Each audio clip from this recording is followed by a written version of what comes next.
Vamos a orar juntos. Dios Padre Santo y lleno de gracia y de amor, te damos gracias. Por tu gracia y amor precioso nos salvaste y te damos gracias porque nos guiaste para que podamos vivir en la iglesia que es tu cuerpo en el resto de nuestra vida. Ya nos distinguimos del mundo. Ahora tenemos una vida preciosa que permanecemos en la iglesia, que es el cuerpo del Señor, cumpliendo su voluntad y predicando el Evangelio del Señor. Señor, ayúdanos más y guíanos para que podamos aprender por medio de la palabra cuán preciosa e importante es esta iglesia y qué relación tiene con nosotros, qué debemos hacer para la iglesia. La iglesia es el lugar donde se enseña la palabra de Dios y se aprende. Haznos entender claramente que no solamente enseña y aprende, sino también todo lo que aprenden obedecen y cumplen la palabra de Dios y su mandamiento. Despiértanos a todos nosotros para que en nuestra vida aparezca la marca del Señor y su gloria. Así te rogamos y te pedimos fervientemente. Así nos prometiste que en toda la vida cuando cumple la palabra del Señor, Dios nos dará las bendiciones. Ayuda a todos nosotros y dirígenos para que podamos recibir las bendiciones en la iglesia por medio de Jesucristo, así tener una vida valiosa. También estamos planificando la conferencia de otoño. Por medio de esta conferencia, el Espíritu Santo mismo opere para que muchas almas perdidas puedan recibir la salvación y guíalos con poder sobre todas las manos que preparan, oran y trabajan para que esa obra no se cansen. En ese tiempo, Pastor Juan y su grupo misionero están en la misión de Mongolia. Señor, guíalos para que en medio de gracia puedan culminar todo el plan y que puedan regresar sanos. Acompaña con tu amor precioso y tu gracia a todos los seres humanos que vinieron hoy, y también cuida a los seres humanos que hoy no pudieron venir, para que no se olviden de tu amor y de tu gracia, aunque estén en cualquier lugar. Todo dejamos y confiamos solamente en la mano buena del Señor, agradeciendo en el nombre de Jesucristo que nos salvó y nos ayuda a permanecer en la iglesia. Amén. Gracias por la alabanza del coro. Buscamos Primera de Timoteo capítulo 3.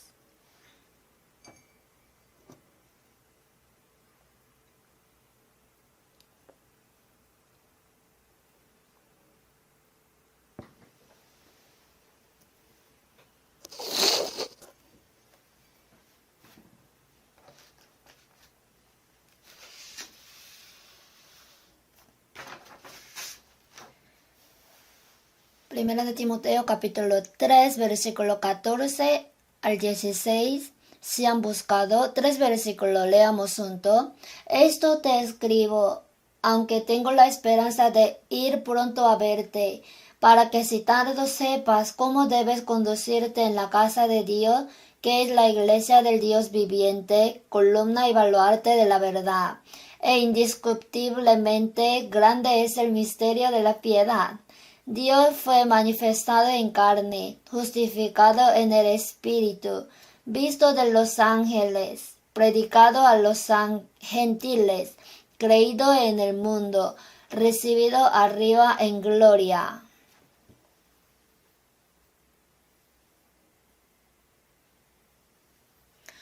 Ahora es septiembre. El clima también se ha vuelto mucho más fresco. Hoy mientras escuchaba el himno, mi corazón se sentía muy pesado y necesito calmarlo, pero no sé qué hacer. Sinceramente quiero escucharlo una vez más. Hoy cantaron un himno sobre la cruz de Jesucristo. ¿No es la iglesia el lugar donde Jesús es la cabeza? Ahora que hemos sido salvos y vivimos en la iglesia, si no sabemos qué tipo de lugar es la iglesia, nuestra fe no crecerá bien. Pienso que a pesar de que ya tenemos vida en la iglesia, pasamos por alto muchas veces sobre la iglesia.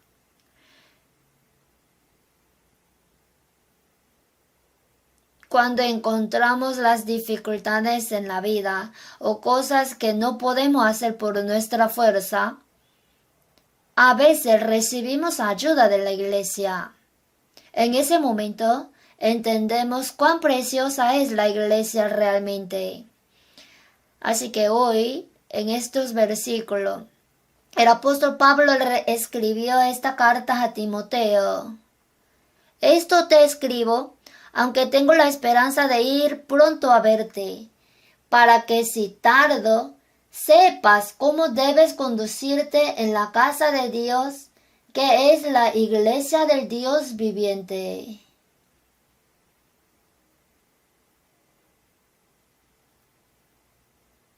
En el versículo 15, para que si tardo, sepas cómo debes conducirte en la casa de Dios, que es la iglesia del Dios viviente, columna y baluarte de la verdad. El tema del sermón de hoy es cómo debe conducirse en la casa de Dios. En la casa de Dios. La casa de Dios dijo que es la iglesia. Vamos a ver más concretamente acerca de la casa de Dios y cómo pienso acerca de la iglesia hasta ahora.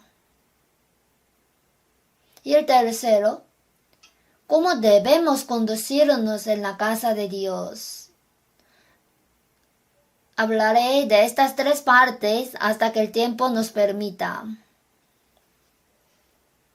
Si miramos otra vez el versículo 15, para que si tardo sepas cómo debes conducirte en la casa de Dios, que es la iglesia del Dios viviente, columna y baluarte de la verdad.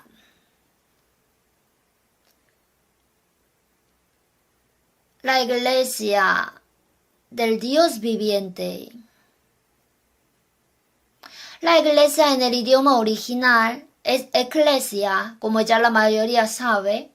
Tiene este significado: rebaño distinguido, rebaño elegido. El versículo que describe exactamente esta iglesia es 1 Corintios capítulo 1-2.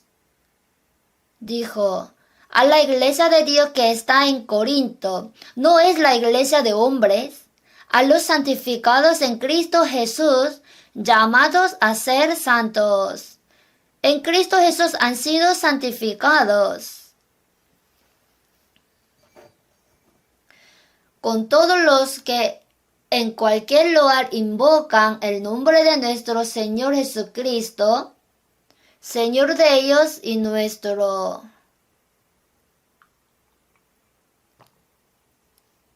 Así expresó. Entonces esta palabra dice que el significado de la iglesia es que una persona no puede ser la iglesia. A los santificados en Cristo Jesús, llamados a ser santos. En Efesios, a los santos y fieles en Cristo Jesús que están en Éfeso. Así está expresado en plural. Jesús dijo en Mateo 18, porque donde están 2 o 3 congregados en mi nombre, allí estoy yo en medio de ellos. Esto es la iglesia. Una persona no es la iglesia.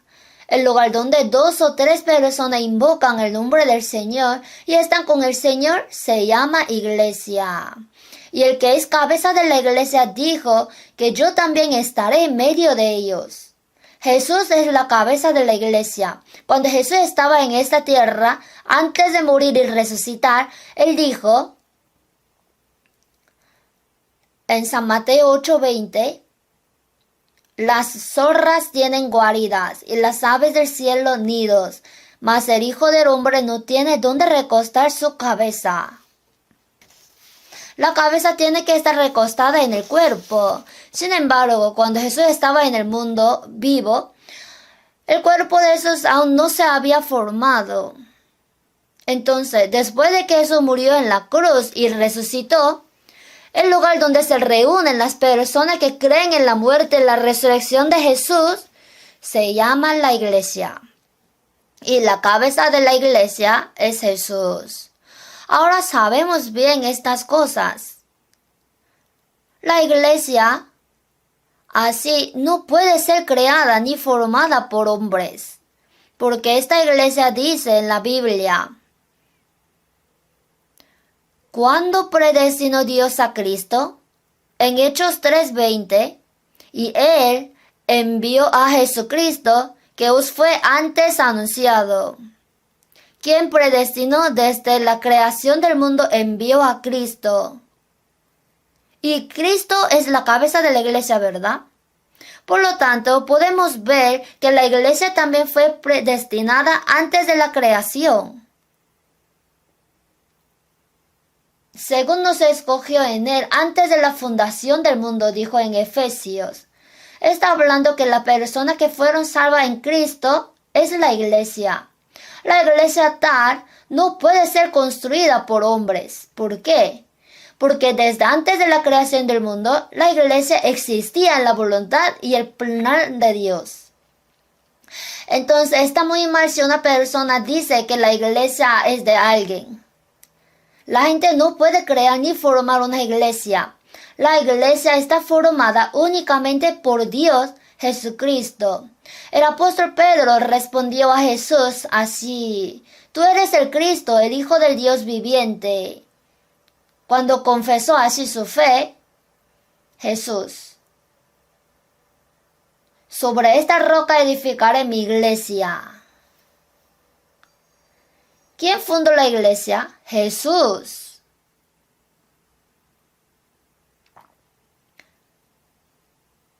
Muchas personas que creen en Dios y hacen la obra de Dios comienzan una iglesia y dicen mi iglesia. Es una expresión incorrecta. No es su iglesia, sino es la iglesia de Dios. Jesucristo fundó la iglesia. Entonces podemos ver claramente que la iglesia no está formada por personas, sino solo por Jesús.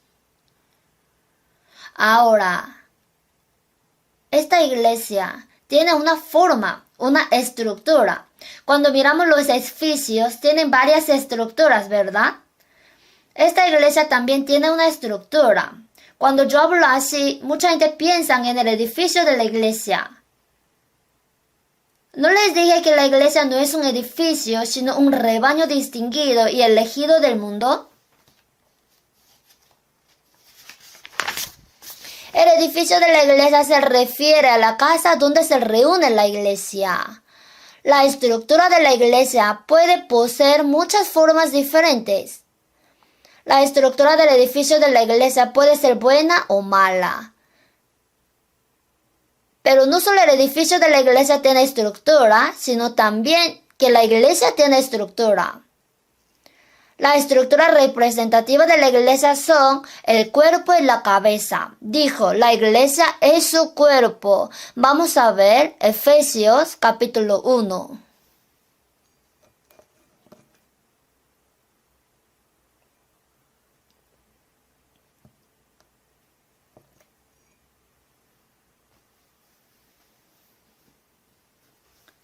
Versículo 22, leo.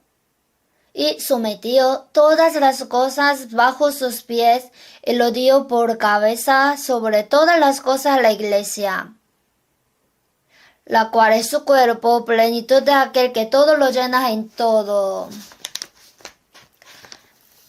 Pero piensen, si decimos que solo hay cuerpo y no cabeza, entonces hablamos de ella como persona, está muerta.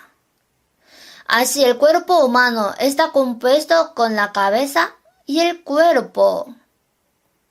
Si está cortada la cabeza, está muerto. Cuando pensamos en la iglesia, no solo debemos pensar en el cuerpo, sino también en la cabeza y el cuerpo. Entonces, cuando se trata de expresar la iglesia, se expresa como Cristo y la iglesia. Iglesia de Cristo e iglesia de Dios. Iglesia de Dios también significa que Dios es la cabeza, ¿verdad? Iglesia de Cristo significa que Cristo es la cabeza. Ahora, tenemos que pensar que la iglesia siempre tiene cabeza y cuerpo.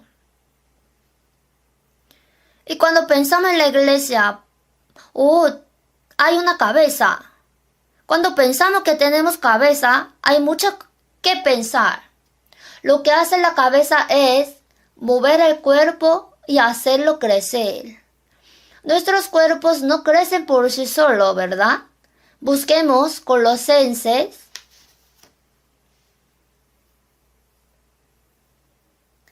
Colosenses capítulo 2, 19.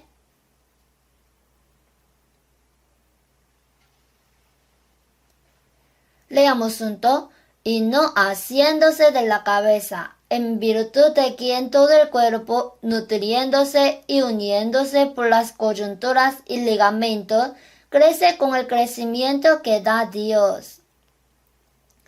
Al mirar nuestro cuerpo humano, verán que el cuerpo no crece por sí solo, sino que la cabeza envía hormonas de crecimiento al cuerpo. Asimismo, el crecimiento de la iglesia. La iglesia puede crecer solo cuando la cabeza hace crecer. Si vemos el crecimiento de nuestra iglesia, podemos saberlo. Si miramos la historia de nuestra iglesia, ¿no es cierto que ya han pasado más de 40 años? La apariencia de nuestra iglesia al principio y la apariencia de nuestra iglesia hoy son muy diferentes. Quien dirige esta iglesia tan preciosa es Jesús. Él hizo crecer. Entonces, cuando vivimos en la iglesia, siempre debemos pensar que tenemos cabeza. Sin embargo, mientras vivimos nuestra vida de fe y de iglesia, no pensamos mucho en la cabeza. Quizás si pensáramos, hay veces que pensamos la cabeza y el cuerpo separado y Jesucristo y la iglesia separados. Entonces, ¿cuál es la voluntad de la cabeza? ¿Cuál es la voluntad de Dios? ¿Cómo se transmite la voluntad de la cabeza a la iglesia? ¿Y cómo debo cumplir la voluntad de la cabeza en la iglesia? A veces no pensamos en estos problemas, sino hacemos la vida de cristiana simplemente. Así que pensando en la estructura de la iglesia, debemos considerar que sobre la iglesia siempre está la cabeza.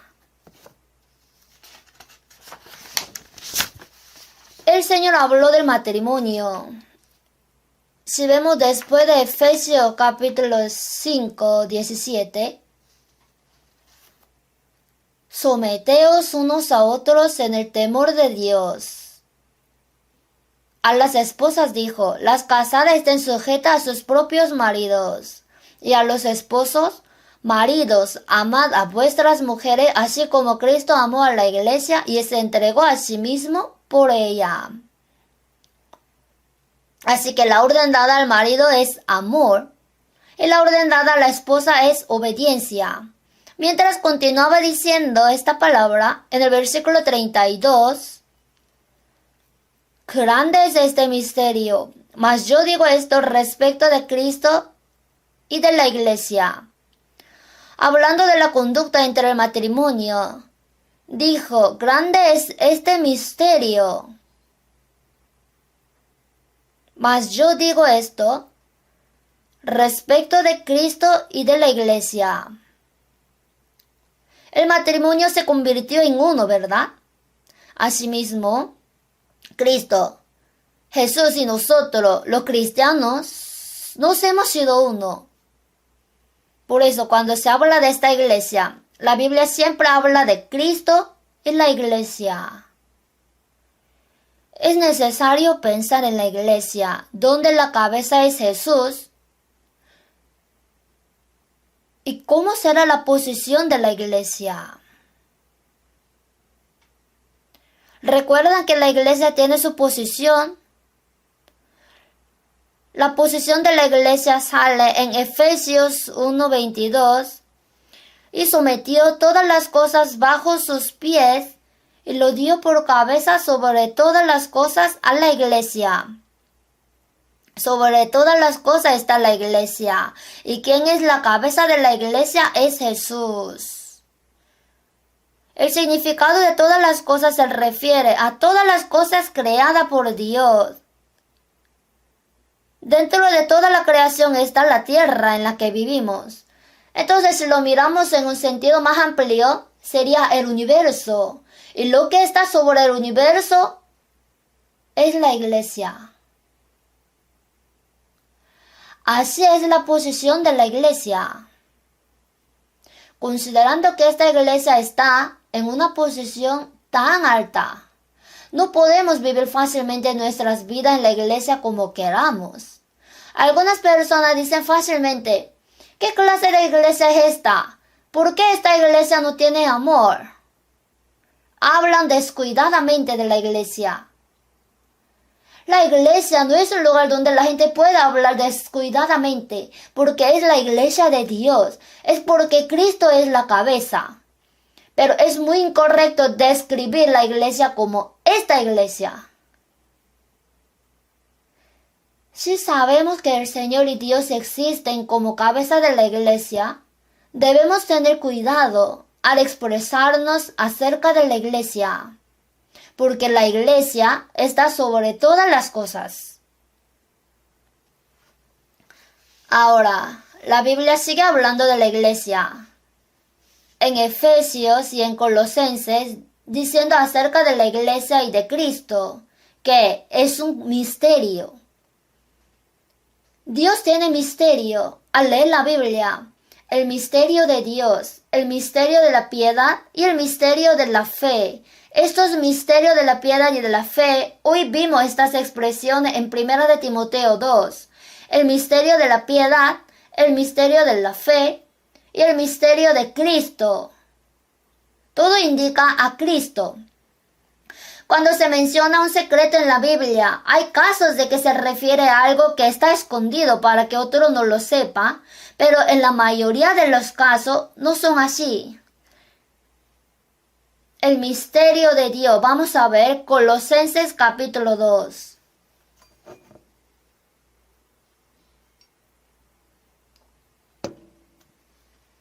Colosenses capítulo 2, versículo 2. Para que sean consolados sus corazones, unidos en amor, hasta alcanzar todas las riquezas de pleno entendimiento, a fin de conocer el misterio de Dios el Padre y de Cristo. El misterio de Dios el Padre y de Cristo. Cristo es el misterio, pero ¿puede comprender fácilmente que Cristo es un misterio? Un misterio es algo que está escondido para que otros no lo sepan, pero Cristo es predicado a todos. No hay nadie que no conozca a Cristo. Pero ¿por qué dice la Biblia que el misterio de Dios es Cristo? El significado de misterios aquí se refiere a la verdad de Dios que ha sido abierta y revelada. Se dice que la verdad revelada es un misterio. Todo está abierto para que todos lo sepan, pero no puede entenderlo. Eso es asombroso. Cristo es el misterio de Dios y la iglesia también. La gente realmente no sabe qué tipo de lugar es la iglesia. Especialmente las personas que no han recibido la salvación no saben cómo es la iglesia. Sin embargo, los salvos deben ir conociendo la iglesia. Una persona salva debe ir conociendo a Cristo, ¿verdad? En Oseas 6:3, y conoceremos y proseguiremos en conocer a Jehová. Pero si está prosiguiendo en conocer a Jehová, ¿se está esforzando por conocer a Jehová? Dijo que este aspecto es el misterio de Cristo y de la iglesia. El misterio de Dios es Cristo. Y el misterio de Cristo es la iglesia. Porque vamos a ver Efesios capítulo 3. El apóstol Pablo dice, capítulo 3, versículo 3, que por revelación me fue declarado el misterio, como antes lo he escrito brevemente, leyendo lo cual podéis entender cuál sea mi conocimiento en el misterio de Cristo. Dios declara claramente en Colosenses 2:2 que el misterio de Dios es Cristo. Y en Efesios 3:4 podéis entender cuál sea mi conocimiento en el misterio de Cristo.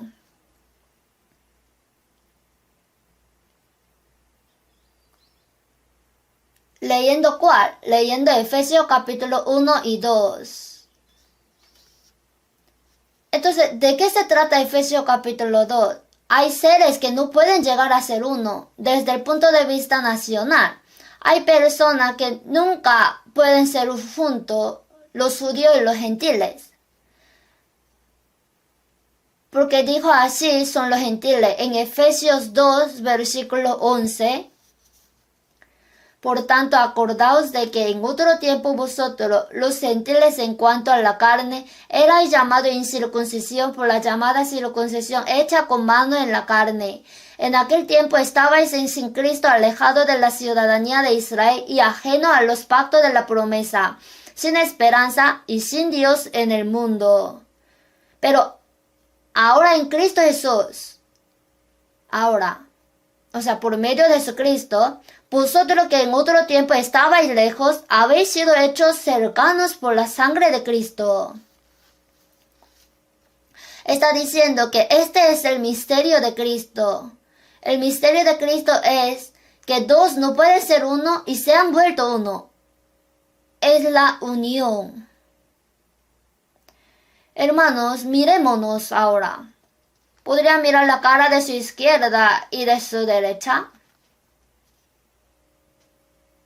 Hay hermanos sentados con su familia, pero también hay personas que se ven por primera vez. Pero ahora estamos respirando juntos en este mismo espacio. ¿Por qué? Es por Cristo. No es que estemos en un solo lugar porque tengamos lo mismo Padre, la misma sangre o el mismo Maestro. Solo hay una razón por la que somos uno, Jesucristo. El misterio de Cristo, el que hizo ser uno a los dos diferentes. Los gentiles y los judíos nunca pudieron llegar a ser uno, pero sorprendentemente llegaron a ser uno a través de Jesucristo. Asimismo, Dios y los pecadores nunca podían ser uno, pero se convirtieron en uno. La cabeza y el cuerpo son en realidad aspectos distintos. La cabeza y el cuerpo se volvieron uno para formar una sola carne. La Biblia revela los misterios de Dios, de Cristo y así de todos. Pero hay muy pocas personas que realmente lo comprenden. Entre la gente del mundo y entre los cristianos salvos, no hay mucha gente que viva para conocer el misterio de Dios, de Cristo o el misterio de Cristo.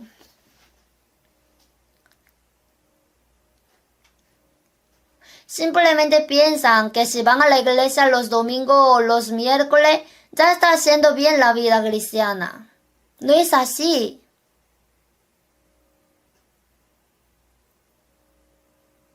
La iglesia fue edificada por Dios y Dios puso la iglesia por encima de todas las cosas.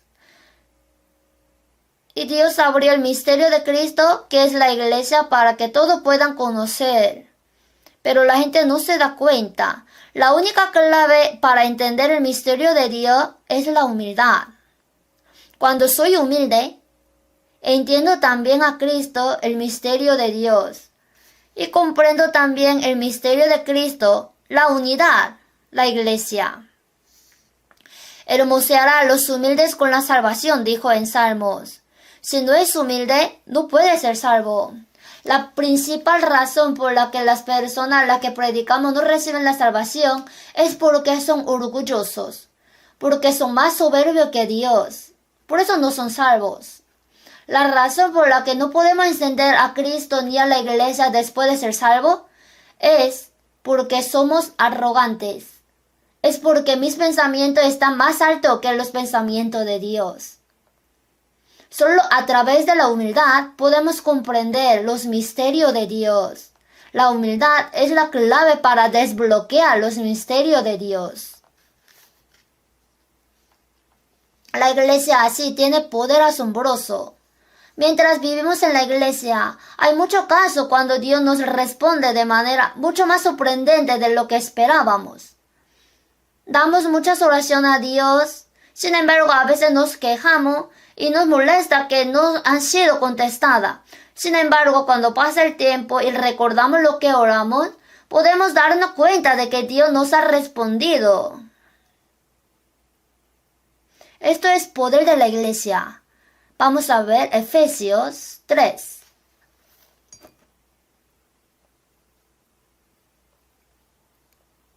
Efesios capítulo 3, 18. Leo. Seáis plenamente capaces de comprender con todos los santos cuál sea la anchura, la longitud, la profundidad y la altura, y de conocer el amor de Cristo que excede a todo conocimiento, para que seáis llenos de toda la plenitud de Dios. Y aquel que es poderoso para hacer todas las cosas mucho más abundantemente de lo que pedimos o entendemos, según el poder que actúa en nosotros. A Él sea gloria en la iglesia, en Cristo Jesús, por todas las edades, por los siglos de los siglos. Amén. ¿No es asombroso? El Señor es la cabeza de la iglesia. Entonces, la iglesia tiene poder asombroso. Tuvimos conferencia de verano y pronto vamos a tener conferencia de otoño, pero en cada conferencia o en los seminarios hay personas que traen mucha gente. Cuando miramos a esta persona, decimos, tiene un poder asombroso, pero en realidad el poder está en la iglesia. Por supuesto, no estoy ignorando a cada individuo. El individuo trabajó duro, como fue fiel a Dios, Dios le usó. Sin embargo, el poder real que tiene esa persona proviene de la iglesia, no es del poder de cada individuo. Mi mano derecha es muy fuerte. Si le pego una vez, se puede morir esa persona, aunque no lo crean. ¿Acaso mi mano derecha tiene poder? Si se corta la mano derecha, no tiene poder. La mano derecha tiene poder cuando está en el cuerpo, pero la mano derecha en sí no tiene poder.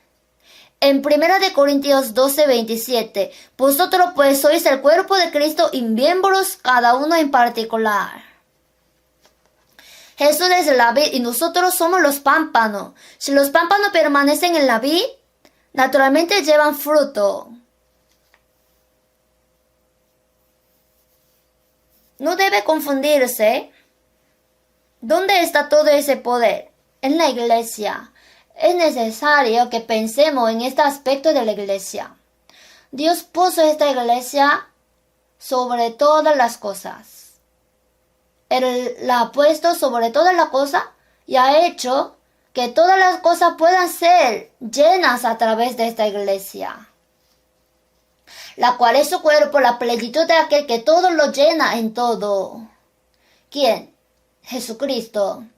¿Dónde se encuentra esa plenitud? En la iglesia. El mundo se mueve a través de la iglesia. Entonces, ¿cuán asombrosa es la iglesia? Y al dejar la iglesia sobre todas las cosas, la iglesia está llenando el mundo. Y hay algo más que Dios hace por medio de la iglesia. En Efesios 3:10, para que la multiforme sabiduría de Dios sea ahora dada a conocer por medio de la iglesia a los principados y potestades en los lugares celestiales, los ángeles.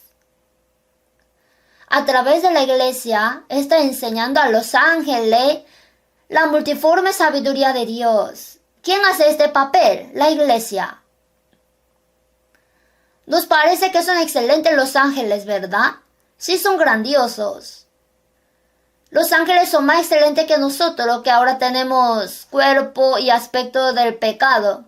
Sin embargo, a esos ángeles hace conocer la multiforme sabiduría de Dios a través de la iglesia. Así es la iglesia.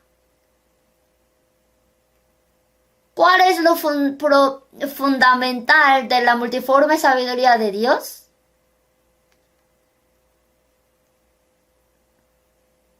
Dice que Dios es Dios de sabiduría, del conocimiento. Por eso Dios dice que tiene bastante sabiduría y varios conocimientos. Pero ¿cuál es la sabiduría de Dios que forma la base y fundamento de toda clase de sabiduría y conocimiento? Es amor. En 1 Corintios 13, si yo hablase lenguas humanas y angélicas y no tengo amor, vengo a ser como metal. Y si tuviese profecía y entendiese todos los misterios y toda ciencia, y si tuviese toda fe de tal manera que trasladase los montes y no tengo amor, nada soy. Y si repartiese todos mis bienes para dar de comer a los pobres y no tengo amor, de nada me sirve.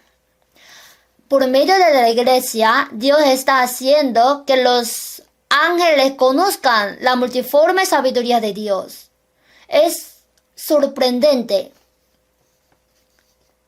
El conocimiento más fundamental de la multiforme sabiduría de Dios es el amor. Porque de tal manera amó Dios al mundo que ha dado a su Hijo unigénito, cosas en las cuales anhelan mirar los ángeles, dijo. En 1 de Pedro 1, vamos a ver.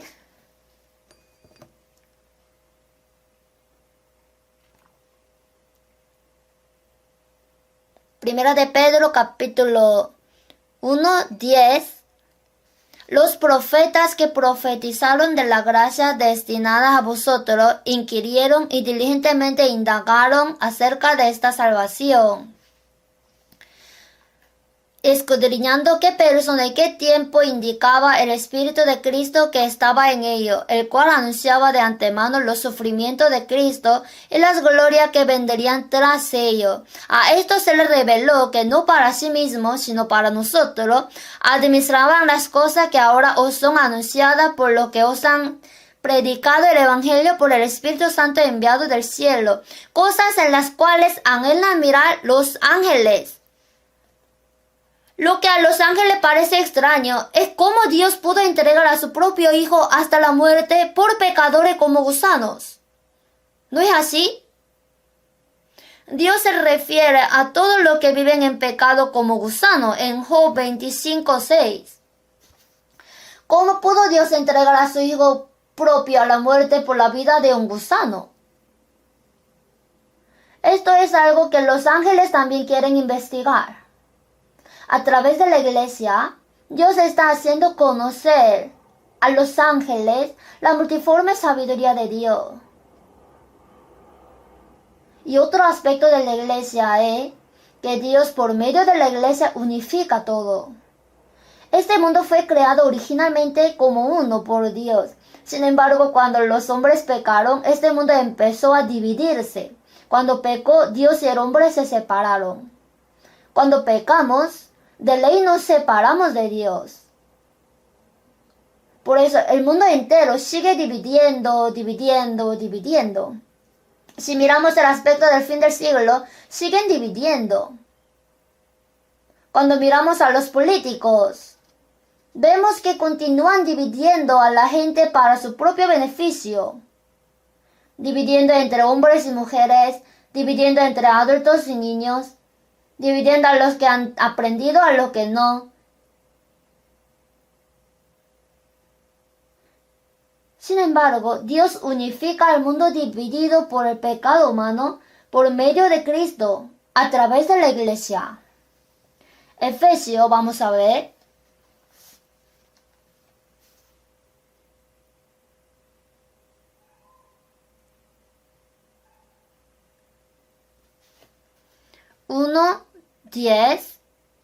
Efesios 1:10, leamos junto, de reunir todas las cosas en Cristo, en la dispensación del cumplimiento de los tiempos, así las que están en los cielos como las que están en la tierra. Reunir todas las cosas en Cristo. Este aspecto es la iglesia. La iglesia está levantada sobre todas las cosas. A través de la iglesia llena todo. Y a través de la iglesia hace conocer la multiforme sabiduría de Dios. Y estamos dentro de esta iglesia. Necesitamos pensar cómo yo he vivido y pensado sobre esta iglesia. ¿Cómo ha pensado en la casa de Dios? ¿Cómo ha pensado acerca de la iglesia de Dios? La gente que no ha recibido la salvación está tratando de destruir la iglesia de Dios. En Hechos 8:3, Pablo era Saulo antes de ser salvo, antes de encontrarse con Jesucristo, y Saulo asolaba la iglesia. Quería destruir la iglesia. El mundo odia tanto a la iglesia. Están tratando de destruir la iglesia. Observen la civilización humana. Cuando alguien obtiene poder, autoridad y la civilización se desarrolla, entonces siempre hay alguien a quien persigue, la cual es la iglesia. Por ejemplo, Roma. Roma tenía poder, autoridad y civilización. ¿Qué hizo Roma? Persiguió la iglesia. Si miramos la civilización mundial, la civilización europea es una civilización muy desarrollada. Estados Unidos y Europa se han desarrollado en la civilización. Pero ¿qué está pasando ahora en esos países? Están persiguiendo a la iglesia. La antigua Unión Soviética era un país que creían en Cristo hasta que ocurrió la revolución bolchevique en Rusia. Decían que era la iglesia ortodoxa griega. Eran personas creyendo en Dios. Pero cuando Stalin ganó el poder, empezó a perseguir a la iglesia. Así se convirtió en un país comunista. China está persiguiendo a la iglesia ahora mismo, ¿verdad? Hace poco tiempo estaba viendo una noticia. Escuché que en China cambiaron la Biblia. Ahí estaba leyendo brevemente la Biblia modificada. Sobre la parte de la mujer sorprendida en adulterio que sale en San Juan capítulo 8, se cambió así. Jesús dijo, el que de vosotros esté sin pecado sea el primero en arrojar la piedra contra ella. Pero ellos al oír esto, acosados por su conciencia, salían uno a uno. Jesús dijo, ¿dónde están los que te acosaban? ¿Ninguno te condenó? Ella dijo, ninguno, Señor. Entonces ahí Jesús dijo, yo te condeno, y la apedreó. Así cambiaron la Biblia. Hermano, esto es terrible. Si miramos el Apocalipsis 22:18, que no añada sobre la palabra de Dios ni quite de ella. Añadir o quitar de la palabra de Dios traerá el castigo terrible. Pero en nuestra época lo están haciendo sin pensar. Así que las personas que no creen en Dios están tratando de destruir a la iglesia. Entonces, en el fin del siglo, cuando estamos viviendo, nuestro país también. Nuestro país ahora vive bien.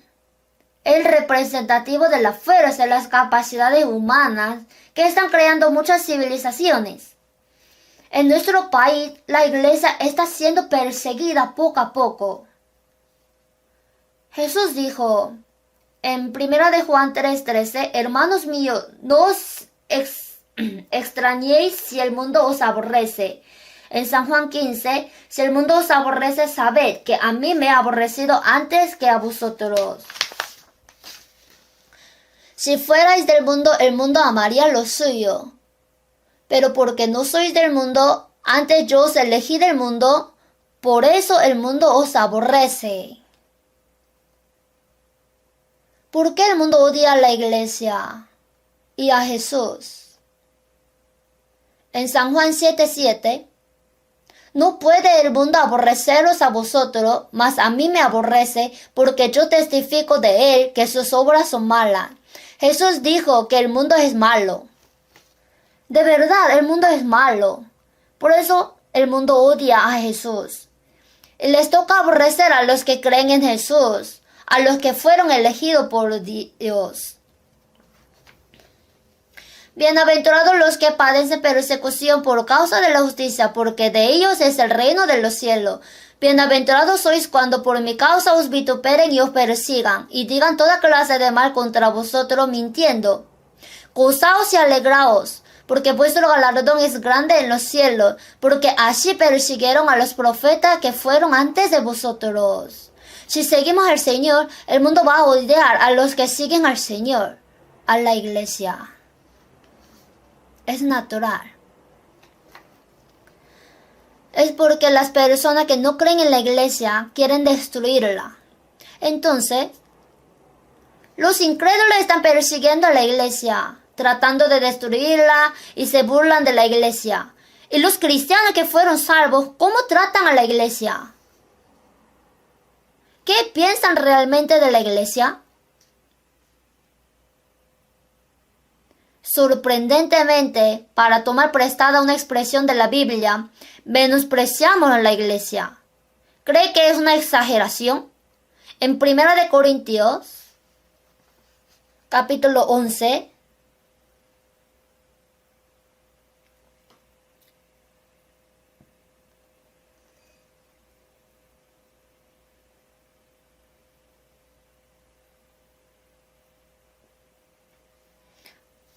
(11, 17) leo: Pero al anunciaros esto que sigue, no os alabo, porque no os congregáis para lo mejor, sino para lo peor. Los santos corintios tuvieron una reunión donde tomaron Santa Cena, pero al anunciaros esto que sigue, no os alabo. La razón es el versículo 18, pues en primer lugar, cuando os reunís como iglesia, oigo que hay entre vosotros divisiones y en parte lo creo, porque es preciso que entre vosotros haya disensiones para que se haga manifiesto entre vosotros los que son aprobados. Cuando pues os reunís vosotros, esto no es comer la cena del Señor, porque al comer cada uno se adelanta a tomar su propia cena, y uno tiene hambre y otro se embriaga. ¿Por qué hacen esto? Si es la cena de Dios. Pero algunas personas comen demasiado, se llenan y se quedan dormidos. Algunas personas tienen hambre porque no han comido. Y otras bebieron demasiado vivo y se embriagaron. ¿Cómo pueden hacer esto mientras comen la santa cena de Dios? Está preguntando. La razón por la que pueden hacer esto es porque menospreciaron a la iglesia.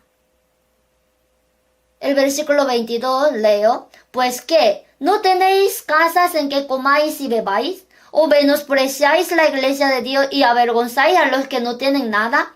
¿Qué os diré? ¿Os alabaré? En esto no os alabo. Si trata a la iglesia de Dios difícil, ¿cómo puede hacerlo? Si piensa en la iglesia de Dios difícilmente, ¿cómo puede juzgar a sus hermanos y hermanas descuidadamente? Y si considera la iglesia difícilmente, ¿cómo no puede perdonar a los hermanos y continuar odiándolos?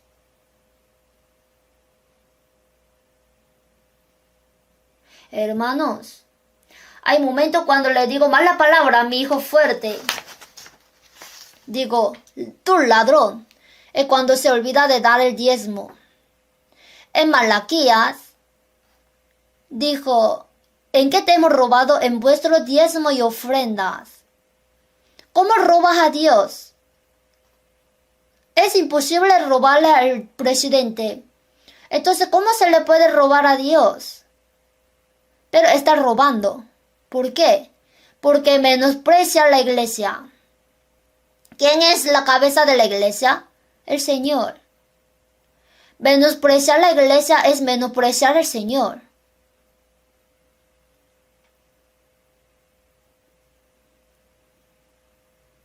Al tener nuestra vida en la iglesia, como estos santos corintios, juzgamos aunque nos dice que no juzguemos, peleamos aunque nos dice que no peleamos, calumniamos aunque nos dice que no calumniemos, Y nos ponemos celosos aunque nos dice que no estemos celosos. Es porque estamos menospreciando la iglesia. Es porque está pensando ligeramente en la iglesia. Menospreciar la iglesia es menospreciar el cuerpo y menospreciar la cabeza. ¿Quién es la cabeza? Es Jesús. Jesús es el quien murió en la cruz por mí. Y piensa en él con desprecio. ¿Cómo puede pasar esto?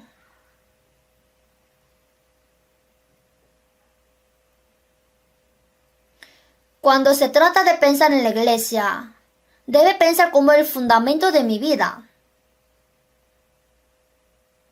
Dios ha puesto a los cristianos salvos en la iglesia. No nos dejó solos en el mundo, nos dejó en la iglesia. Para los incrédulos del mundo, la iglesia es un objeto de destrucción y persecución. Y aquellos que todavía carecen de fe y no saben qué es la iglesia pueden menospreciarla. Pero, ¿qué deberíamos pensar nosotros, los cristianos normales de la iglesia? Tenemos que pensar como mi vida es como fundamento de mi vida.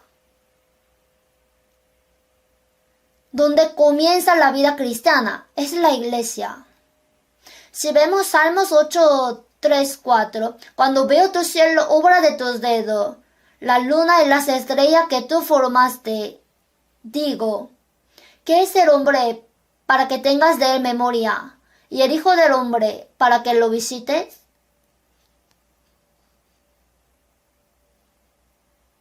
Cuando nos paramos frente a las estrellas que parecen caer en el cielo y ante la gran naturaleza, sentimos cuán pobres somos. Eso es lo que está diciendo el periodista de Salmo. Obra de tus dedos, la luna y la estrella que tú formaste. ¿Qué es el hombre?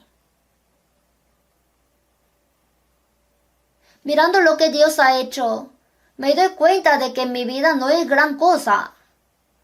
¿Y qué pienso de la iglesia cuando vivo en la iglesia que es el cuerpo del Señor y cuya cabeza es Jesús quien murió en la cruz por mí?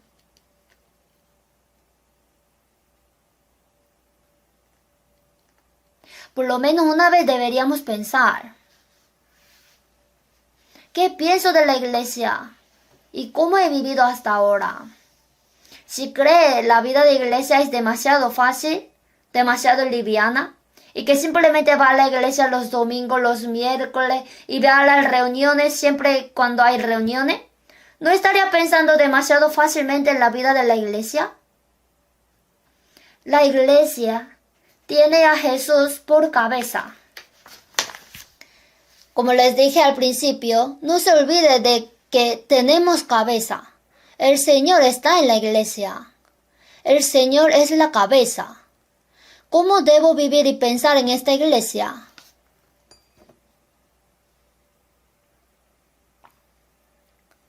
¿Qué debería hacer finalmente en la casa de Dios? ¿Cómo debo comportarme en la casa de Dios? ¿Qué tipo de vida deberíamos tener? ¿Qué tipo de actitud y qué tipo de pensamiento?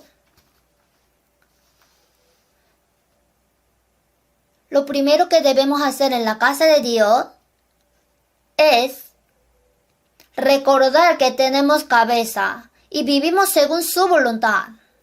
Si cree que no tiene cabeza, vivirá como quiera. En YouTube, después del sermón que busquen, hay gallos sin cabeza. Un hombre que criaba el gallo, para matarlo le cortó su cabeza. Pero el diencéfalo de la cabeza permaneció. El diencéfalo es el cerebro que controla la vida. Debido a que el cerebro está vivo, este gallo no muere sino que camina, sin cabeza. Pero como anda sin cabeza, ¿qué pasa? Está caminando por todo lado, en todas direcciones atropelladamente. No puede ver porque no tiene cabeza. Si pensamos que no tenemos cabeza, viviremos así. Cuando hay cabeza, puede ver y escuchar, pero no la tienen.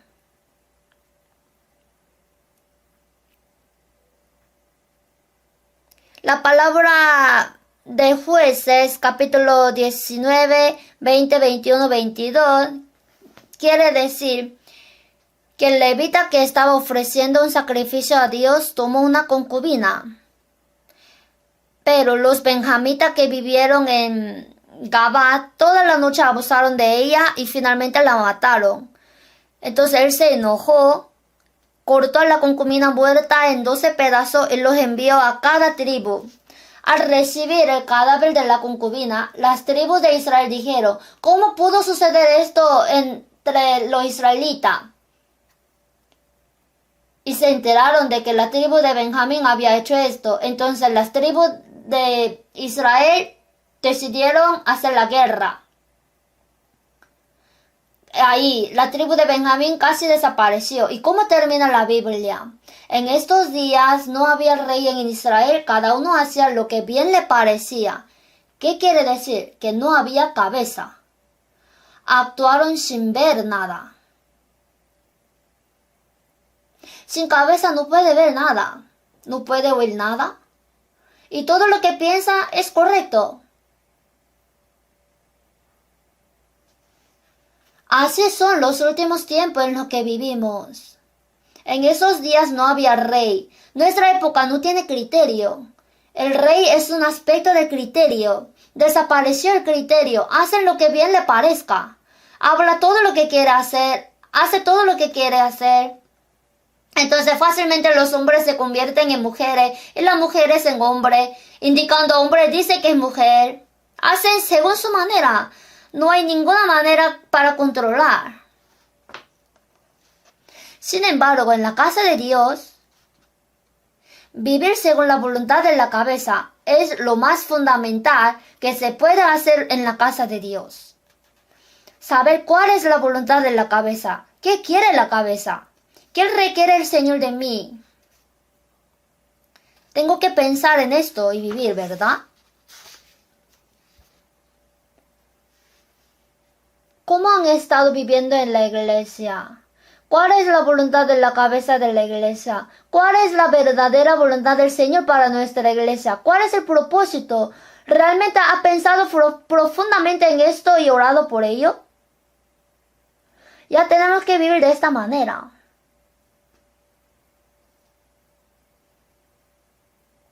La Biblia nos dice esto. Isaías 55.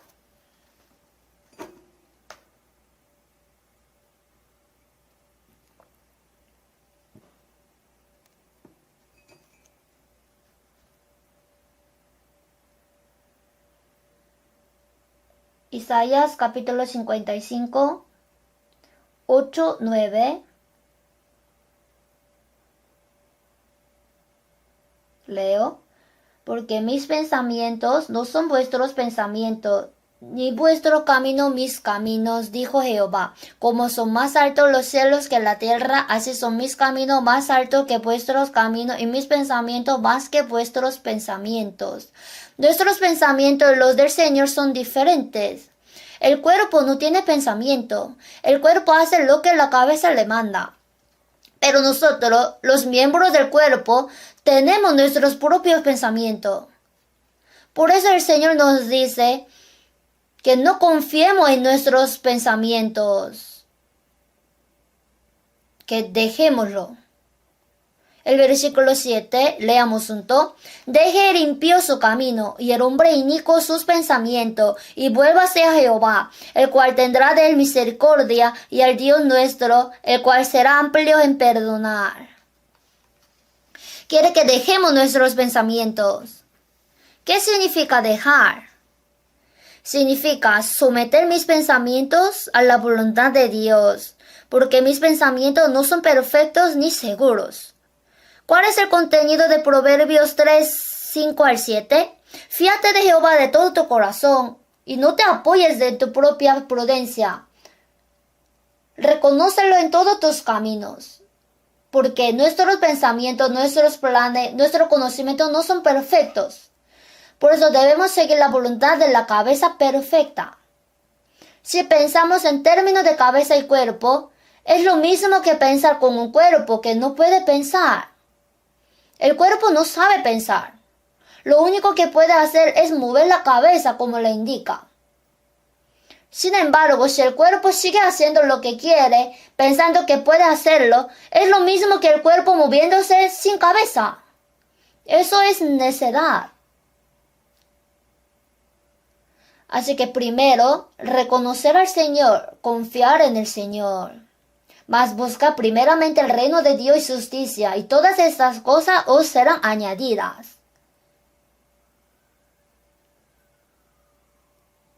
Segundo, cómo comportarse en la casa de Dios. Vivir en la casa de Dios es una vida que imita a Jesucristo. Jesús vino a esta tierra con muchos propósitos. Él vino a esta tierra para cumplir la voluntad del Padre. Vino a esta tierra para restaurar la gloria de Dios. También vino para perdonar nuestros pecados. Entre muchos aspectos de Jesús, una cosa está clara, que Él vino a esta tierra para vivir una vida para mostrarnos el ejemplo. ¿Creen que era necesario que Jesús fuera bautizado? Jesús no necesita ser bautizado. ¿Por qué? Porque Él es Dios. Pero Jesús fue bautizado. ¿Por qué? Nos mostró que los que han sido salvos mediante la muerte y la resurrección de Jesucristo deben ser bautizados. En San Juan 13, Jesús lavó los pies de sus discípulos poniendo agua en un recipiente. Hay algo que dice Jesús después de lavar los pies. Vamos a ver San Juan 13. Vamos a ver lo que dijo Jesús.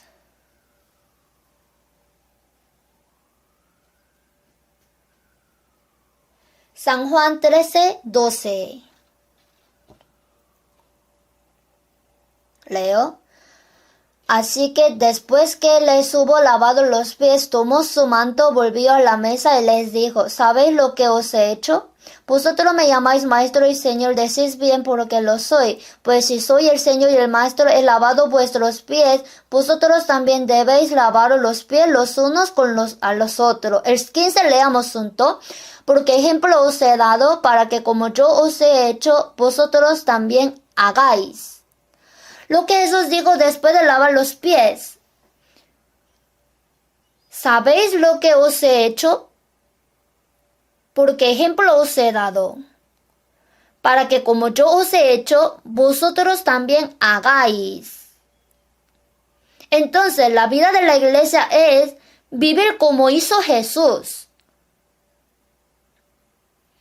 Eso es exactamente lo que la iglesia debe hacer. Yo actúo como hizo Jesús.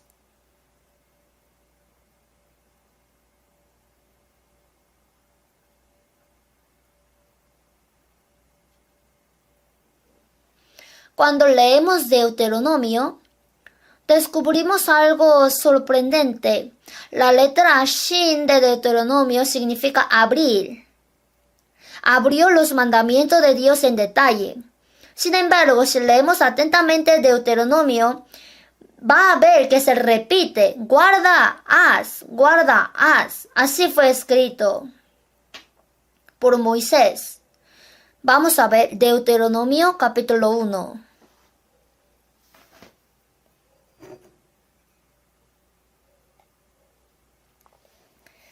Capítulo 1, versículo 3.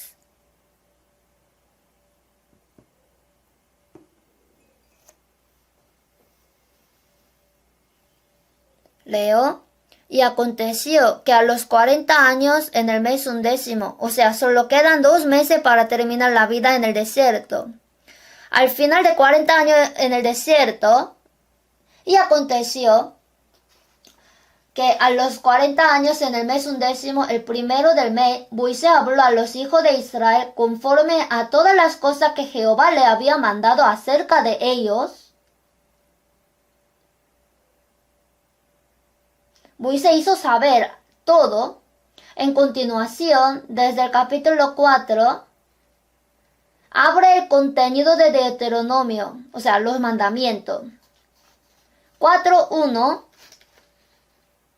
Hay muchas palabras repetidas. Aún así, espero que presten mucha atención. Deuteronomio 4:1. Ahora pues, oh Israel, oye los estatutos y decretos que yo os enseño, para que los ejecutéis y viváis y entréis y poseáis la tierra que Jehová, el Dios de vuestros padres, os da. Oye para que los ejecutéis. No solo dijo oye, sino que dijo que oye y ejecutéis. Deuteronomio 4:6. Guardadlos pues y ponedlos por obra, porque esta es vuestra sabiduría y vuestra inteligencia ante los ojos de los pueblos. Sigue repitiendo, guardarlo, ponerlo por obra. Capítulo 5, versículo 1. Me gustaría que leyera Deuteronomio centrándose en guardar y hacer. Deuteronomio 5:1. Llamó Moisés a todo Israel y les dijo: Oye Israel, los estatutos y decretos que yo os pronuncio hoy en vuestros oídos, aprendedlo y guardarlo para ponerlos por obra. O sea, que para ponerlos por obra, quiere que lo haga. El contenido más nuclear de Deuteronomio no es que escuche, sino dijo, oye, para ponerlo por obra. El capítulo 6, versículo 3. Oye pues, oh Israel, y cuida de ponerlos por obra, para que te vaya bien en la tierra que fluye leche y miel, y os multipliquéis como te ha dicho Jehová, el Dios de tus padres. Dijo que daría bendiciones maravillosas. ¿Cuándo? ¿Cuando escucha? No, cuando escucha y actúa. Capítulo 8:1.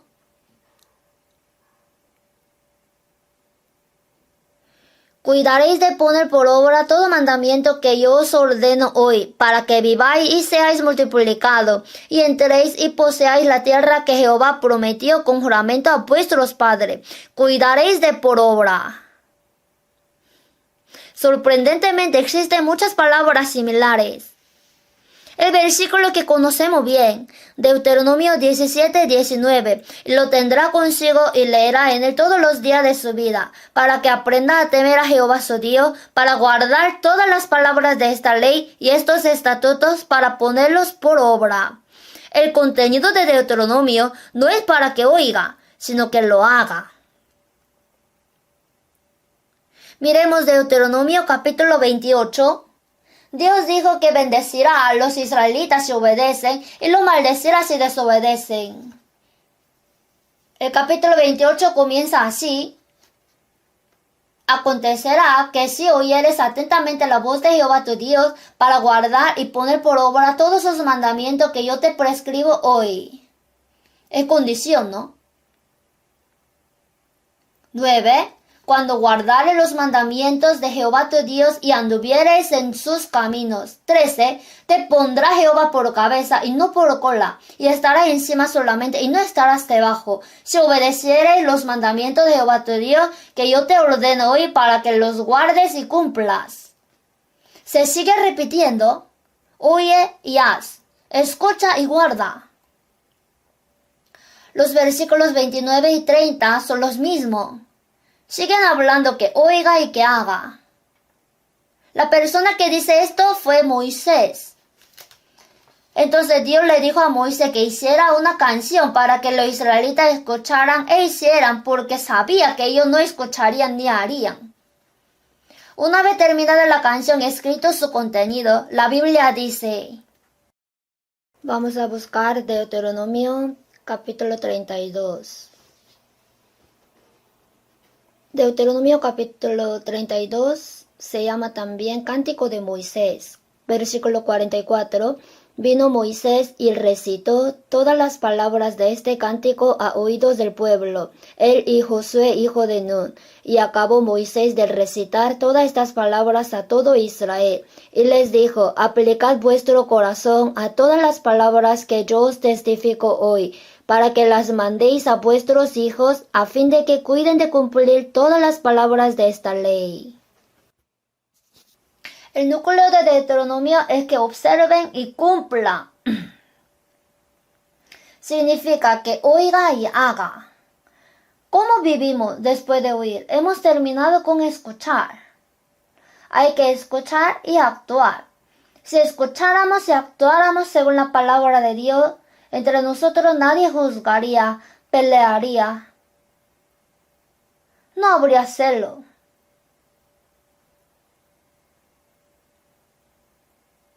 Si lo hemos oído y hecho, hay un mandamiento nuevo que Jesús nos ha dado. En San Juan 13:34, un mandamiento nuevo os doy, que os améis unos a otros.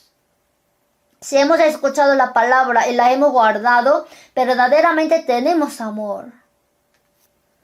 Por supuesto, debido a que existen tales aspectos, estamos testificando de la palabra de Dios y predicando el Evangelio. Sin embargo, hay mucha gente que hace eso. También hay entre nosotros quienes no pueden hacerlo. Y acerca de Moisés, Dios describe a Moisés en Deuteronomio así. Esta es la evaluación de Moisés. ¿No tiene curiosidad de su evaluación? Pensemos en cómo Dios evaluará mi aspecto final. La evaluación final que Dios hizo de Moisés fue esta. Deuteronomio 34,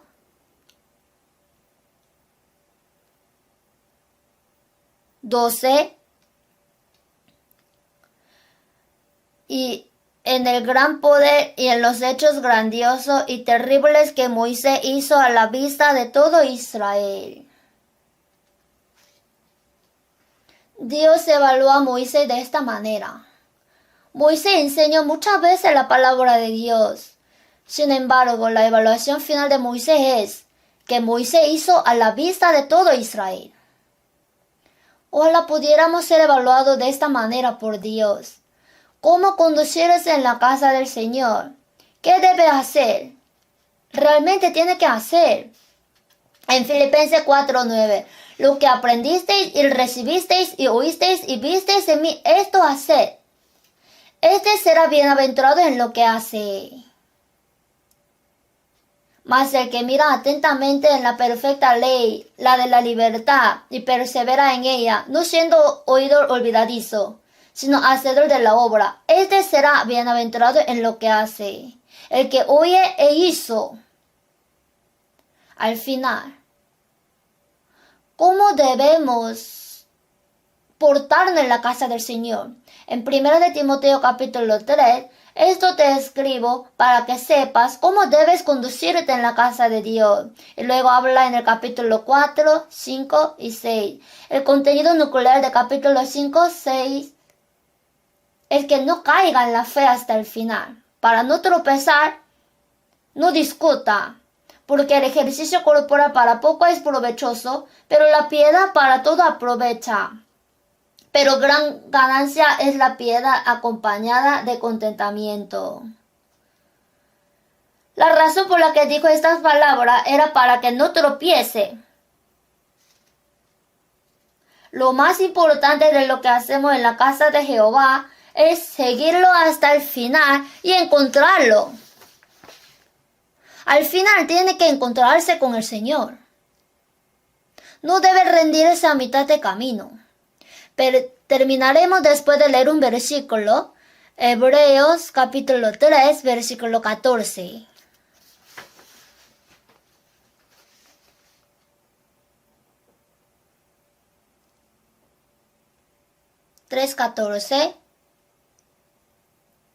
Leamos juntos. Porque somos hechos participantes de Cristo. Otra vez leamos.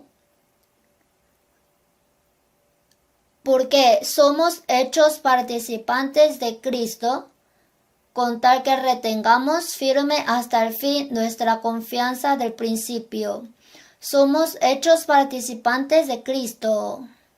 Esto significa que disfrutará de las bendiciones que el Señor le da en Cristo. ¿Cuándo? Con tal que retengamos firme hasta el fin nuestra confianza del principio. Por lo tanto, no debemos tropezar mientras vivimos en la iglesia, que es casa de Dios.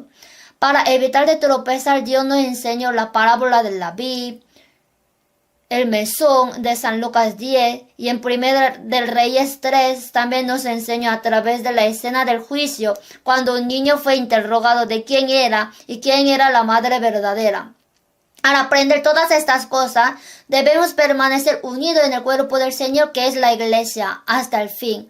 Así debemos manifestar la gloria del Señor. Cuán preciosa es la iglesia en nuestra vida y cuán maravilloso es Cristo. Debemos vivir orando cada día para que podamos entenderlo en nuestra vida. Vamos a orar juntos.